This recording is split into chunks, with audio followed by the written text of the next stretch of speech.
Hey everyone, welcome back to my channel. Today's video is going to be a review of the Hahnemühle Nostalgie sketchbook. So this is a sketchbook in question. I do want to start off by saying this is me fixing the cover up. I ruined the cover. The cover didn't ruin itself with use. I did this, and you will understand why in a little bit. So I do want to say this sketchbook is just fully gray. This is my doing, okay? I do want to get that off the bat. As it is customary in my review videos, I'm going over all the mediums that you can use in these sketchbooks. I'm going to go over the cover, the price, the sizes that are available, the paper, how it feels, what it looks like, and then we'll go over the supplies, and I will give you at the end an overall of my opinion. Now I do want to say two things before we start. As soon as I open this cover, you are going to know my opinion because I did this review a long time ago. I tried to use a sketchbook as a painting book where I would paint with gouache and acrylic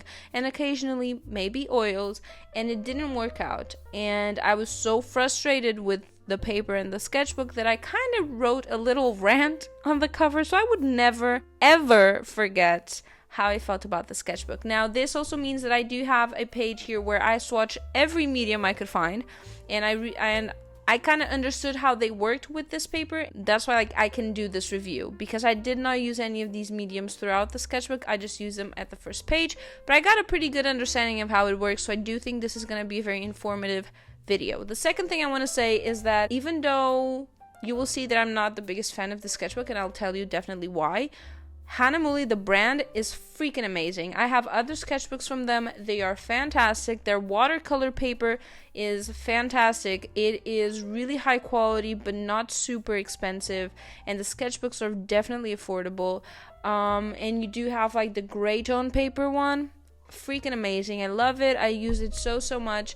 So do keep in mind, I do love the brand. I do think this was a miss, or maybe just not used for what it should kind of feel like being used as a sketchbook. So you'll take your own opinions out of this, but I do wanted to preface this by saying I do love the brand. This is just a miss. It happens sometimes. So starting off with the cover is this textured kind of fabric-y look, and it is like this throughout the entirety of the sketchbook. It does have a little imprint of the Hahnemühle symbol, and yeah, it holds on pretty well. It is a little banged up and used up in these corners, but other than that, it holds pretty well. It is really sturdy, really hard, really sturdy.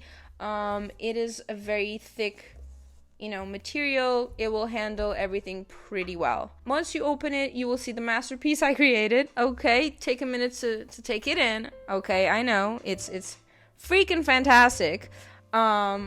Spectacular even. I will now cover my opinions because they're let's not read them right now. I will go over everything that's here, but I was just ranting. This is the page that we care about. This is where all the information is, and this is what matters truly for what we're going to be doing today. So let's talk a little bit about the paper.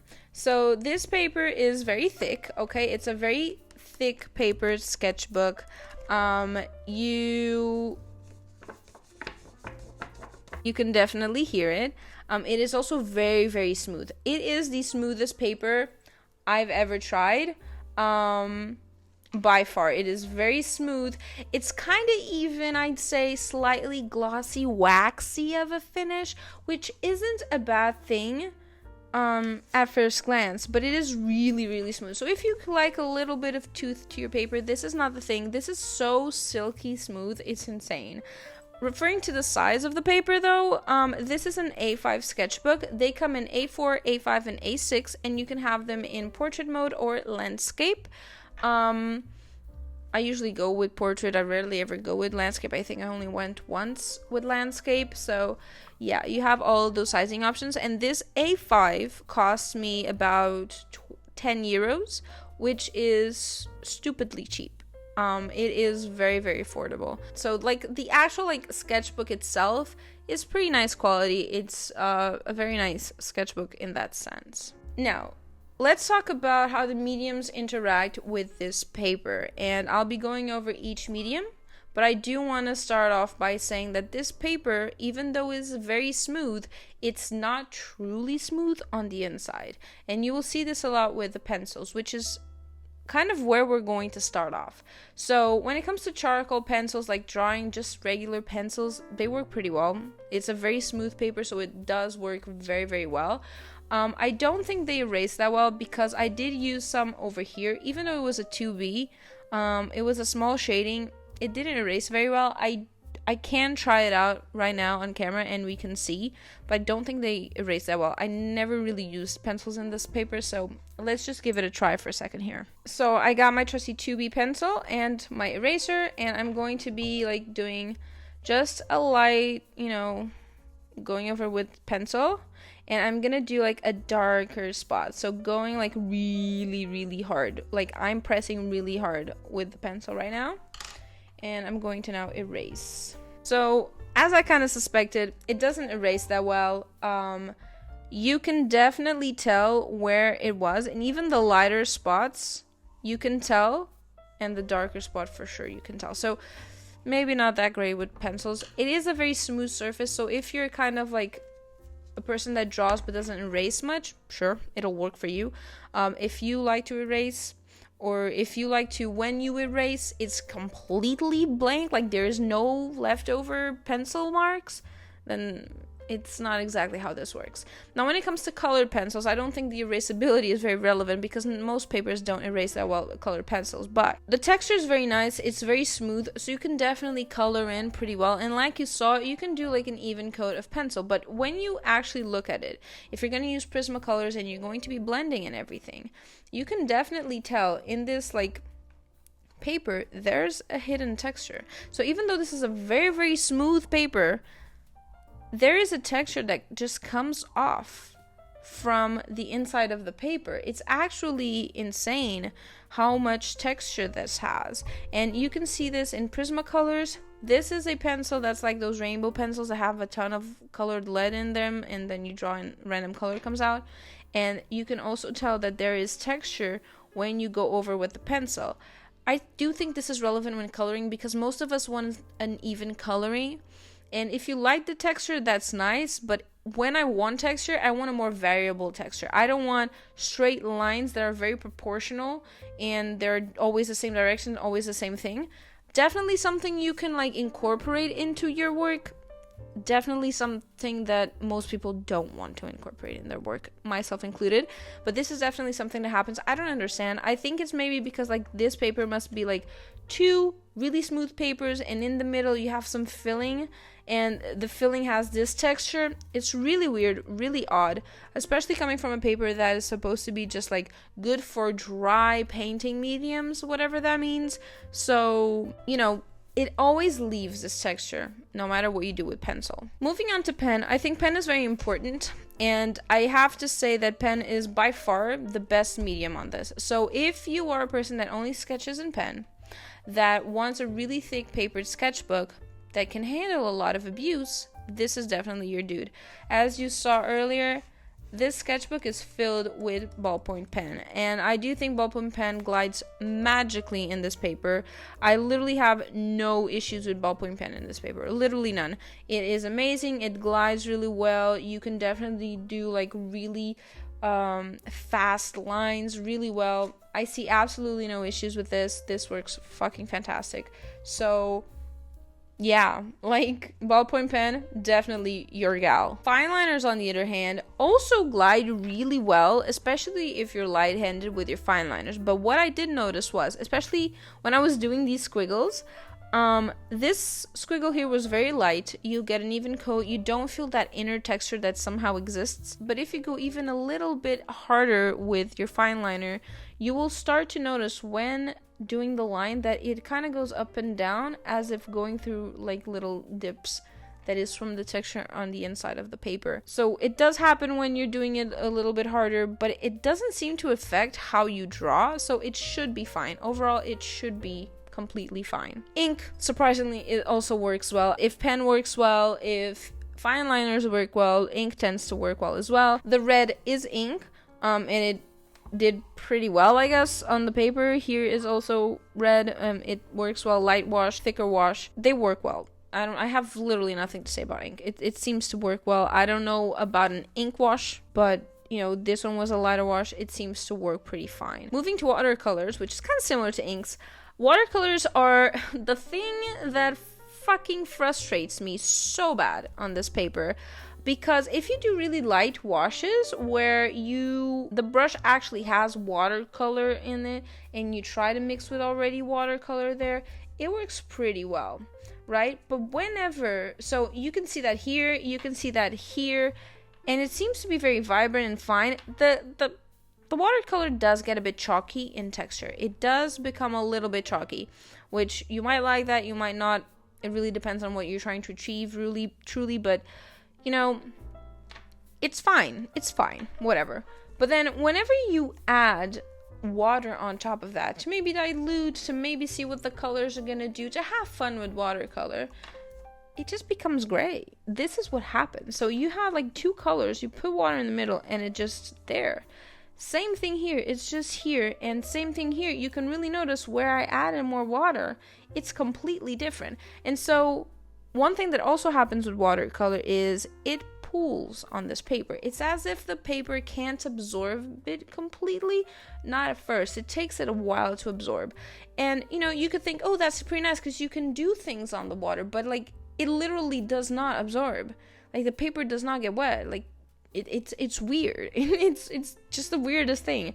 And it makes everything look grayish. I saw reviews online for this sketchbook. At the time, they were really positive. I saw reviews now recently before doing this video, and I saw people saying, oh, watercolor works really well, but then when you actually look at the painting they made, you see that where they added a lot more water, you can definitely see the white of the paper coming through the watercolor and becoming this grayish, muted color that's kind of yucky. So this happens. If it's a light wash, if it's a really pigmented wash, it works. But if you add water to it, if you want to do anything more than that, it's probably not going to work that well. Moving on to gouache. This was the proof that I needed to prove that this paper does not absorb water in any way, shape, or form. It just has certain difficulty absorbing. And you can definitely tell when it comes to this part here. This is where I tested the gouache. And you can see they're very streaky and variable in light, in color. Like you can see really thick parts and really thin parts. And you're like, maybe Teresa, you mix too much water with your gouache. This is jelly gouache. I don't mix my own gouache. Like I literally have a difficulty working with gouache from tubes. I work mainly with jelly gouache because it takes out the equation the whole finding the right consistency to be able to work with the paint. And I remember thinking, fuck, you're doing something wrong. Maybe it's the water in your brush. And I thickened it up here and here, and it still is very, very streaky and weird, and it was just slipping and sliding on the paper no matter what I did and how hard I tried. It did not work. It's so weird, and it's definitely not something you want when working with gouache. And moving on to acrylic, segueing into acrylic, it does the same thing. Like, it's the same thing. It's very, very streaky, very, very yucky looking. You could definitely work with this. You can definitely like, oh, I know it does this with this medium, so let me use that texture to make like a better painting. Sure, you can definitely do that. That is an option. But is it worth having a full sketchbook of this paper? That's my question, right? Acrylic inks do work pretty well, I guess. Like this is acrylic ink, and Posca pens, which is this red here, does work pretty well. Is it surprising? Not really.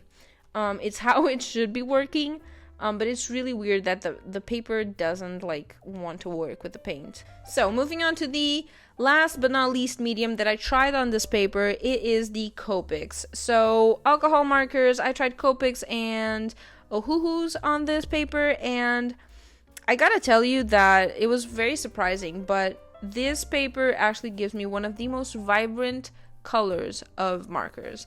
And I had only one other sketchbook that did this to the markers, and it's beautiful. It's super vibrant and luscious, and it's beautiful. But the problem with these sketchbooks that do this is they suck up your markers dry, and you have the proof of that when you turn the page and you see the puddles of ink that it creates when you blend. It puddles on top. And it's really nice because it doesn't pass to the other side, which is nice. But this level of puddling from blending, it's a lot. Some of you might think it's not that much. I've seen this reaction before on a Kenson Art Book 1 sketchbook, and my markers died after a few drawings. So I'm hypothesizing that this will suck your markers dry. That being said, if you're gonna do a one coat and that's it, if you don't blend too much, it'll look amazing. So you will have an amazing drawing. No markers, but an amazing painting. For sure. Now, if you do blend, it's not worth it. And here's why. Basically, what happens with this is that the colors don't actually mix. So you'll have, like, instead of having like a purple and a blue and a mix in between, you'll have purple, blue, purple, blue. And here you have like light blue, dark blue, and other shade of blue. And even here you can see like it's dark green, light green, bright green, and light green again. It just it doesn't mix, it doesn't blend. They all come up in various stages. You can see purple, pink, purple, pink. It makes no sense. It just does this. If it should, I don't know. So blending does not work with these markers in this paper, even though they look freaking fantastic. They really look really nice, but they just don't blend that well. And that is it for my like overall review of the various mediums that I've used in the sketchbook. And now I want to talk a little bit about my like final thoughts. Do I think it's worth it? Do I think you should buy it? So as you're able to conclude from this video, obviously I'm not a fan of the sketchbook. I think Hahnemühle, like I said initially, has amazing sketchbooks. Definitely worth a try if you haven't and you like watercolors or you like to use gouache with gray paper. Amazing. Even if you haven't tried gray paper before, definitely do it. Their sketchbooks are amazing. But this one, it just doesn't seem right for anything other than pen. And I don't even think it's every pen. I just think ballpoint pen works well. Fineliners might work well as well, and that's about it. But why will I invest in such a thick sketchbook with thick paper? I don't understand why I would spend money on a sketchbook that has this thick of a paper to just use ballpoint pen in it. Because reality is you can't exactly use anything else. Pencils have a really weird texture and you can't really get it right, and even when you're blending the colors, they don't blend correctly because the texture comes out. Alcohol markers look really nice but then don't blend at all. Paint just slips and slides on the paper. It's just a paper that is really weird. I've never seen anything like this. And one thing I forgot to mention in this review so far is a little detail, which was the thing that made me not use the sketchbook anymore. So as I told you guys initially, I did buy this to use as a painting sketchbook, and you can definitely check out the video I made of this. It's when I painted a Studio Ghibli scene from Kiki's Delivery Service. It took me 3 days to paint, and I had to rip it out of the sketchbook and almost ruin it. And that is why it is broken here, because I literally ripped the drawing out of it because I painted on this side of the paper. It was glued to the cover, so I had to unglue it. It was a whole thing because I was so angry and frustrated with this paper. When you use tape to tape out your paintings, it will rip the paper. It doesn't matter what tape you're using. Really shitty, low quality washi tape that barely glues to anything will rip the paper. Artist tape will rip the paper. No matter how many times you stick it to your clothing, to your pets, to your rugs, whatever you want to do, it will rip your paper, no matter what you do. And it ruined that first painting that took 3 days. I did another painting on the other side where the paint was just slipping inside because it was acrylic and I was having a really hard time, getting really frustrated. And in the end, it rips a big chunk of my painting. I mean a big chunk of my painting, like it was square and just a big chunk of it was gone because the paper just rips. It rips no matter what you do. It will rip apart. So it's really annoying. Like, it's one of the things that really truly annoys me. I get that people will rip, but completely, like everywhere, no matter what you do with the cheapest of washi tapes, makes no sense to me. And all of that combined with the material is not working and it not really being worth much, I don't think this sketchbook is worth it, even though it is pretty cheap it is pretty affordable. I did see only good reviews online. I did see people loving it. And sure, if you're a hobbyist, if you use a little bit of a wash of watercolors, if you, I don't know, if you don't care much, but for someone that wants to become better, this sketchbook is not for us, dude. This is not for us. And it's definitely not a sketchbook I will ever advise anyone to buy. It's definitely my least favorite sketchbooks of all time. It's the Derwent Map sketchbook. I have a review on that one as well, and this one. I don't think this sketchbook is worth it. But in the end, it's your money. You do whatever you want. You see for yourself. You try it for yourself if you want to, and if you have already used it, if you don't agree with my opinion, or if you have an opinion of your own, please let me know in the comments down below. I'd love to have a conversation about this. But truthfully, my opinion is this. And even though I love the sketchbook and I've used it so much for like anatomy studies, that's why I actually called it Anatomy 1.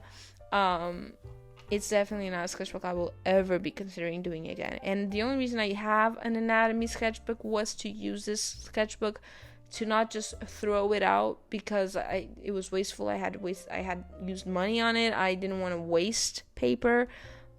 Because truthfully, if it weren't for that, I wouldn't even use it, honestly. So yeah, that is my opinion. I don't want this to be a negative thing. I wanted to give you my honest review. I do know that since I don't like it, I'm giving you a lot of cons, but truthfully, if I had found pros, I would have been telling you them. I would be informing you so you would make your own decision. And I did see a few pros with certain mediums, and it really depends on you. What type of artist are you? If you only sketch and pen and you for some reason love the fact that paper is really thick, give it a try. It might work, but if you want to do anything else other than that, keep in mind this is not for you. Definitely not for you. So yeah, anyways, that being said and this being done, if you guys enjoy this video, please let me know in the comments down below. Let me know if there's anything you would like me to review. I love reviewing sketchbooks, and I'm constantly trying new sketchbooks because I want to keep trying new things and reviewing them for you.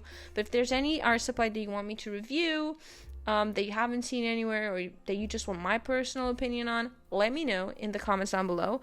Give this video a like if you liked it, and please subscribe.